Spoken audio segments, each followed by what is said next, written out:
Tanawin ang nakaraan, may tanawin pang masisilayan.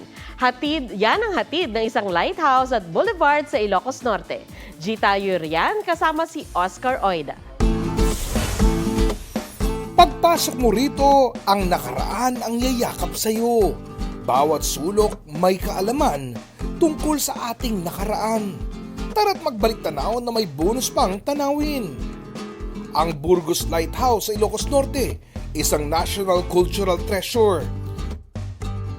Sakto rin ito sa mga adventurous dahil challenging ang lumang hagdan na aakyatin. Bahagi ito ng Spanish government master plan noong 1857 para maging gabay ng mga mandaragat.